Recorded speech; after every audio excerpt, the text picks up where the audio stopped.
Our third and final pick in today's episode sees 3rd place Aston Villa playing host to 13th place Brighton.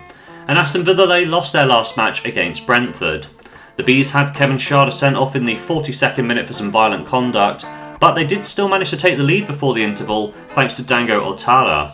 His cross attempt was blocked initially, then he fired the rebound past Emiliano Martínez for the only goal of the game. When we take a look at the numbers, despite having an extra man for the entirety of the second half, Aston Villa were unable to make their 20 efforts count, totalling a rather poor 1.36 XG. When we take a look at their form, that loss for Villa means they have only won one of their last 4 Premier League fixtures, but when we filter by home form, we can see that they've lost back-to-back games at Villa Park for the first time this season, both by a single goal margin. They host a Brighton side who were held to a draw in their last game.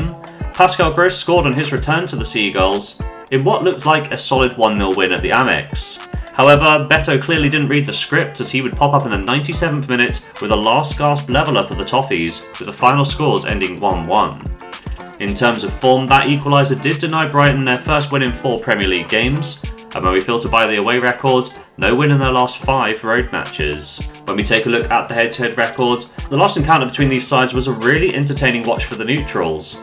Van Hecke got Brighton off to a good start, and they would soon be 2-0 ahead thanks to a Pau Torres own goal in the 29th minute. However, this 2-0 deficit seemed to wake Aston Villa up as Ollie Watkins would score a brace going into the half-time break to level the scores at 2-2. From here on out, Villa continued on their scoring momentum, adding 2 more in the second period thanks to Onana and Malen, with Van Hecke's brace being a late consolation goal in the 4-3 win for Aston Villa. Longer term, that result means it's back-to-back wins for Aston Villa over Brighton. They're also unbeaten in the last 3 Premier League encounters. Additionally, when we filter by games played at Villa Park, Aston Villa are unbeaten in the last 4 encounters, as well as 5 of the last 6 against the Seagulls. My prediction for today's game is that form isn't quite where both sides would want it to be coming into this one.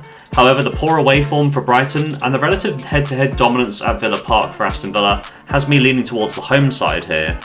At even money, we're getting a very good price on 3rd place Aston Villa. However, considering the fact that they have lost both of their last 2 home games in the league, I am scared off doing a full stake here. I'm going to back Aston Villa to win, but only for a half stake here in bet number 3, the final bet of today's episode.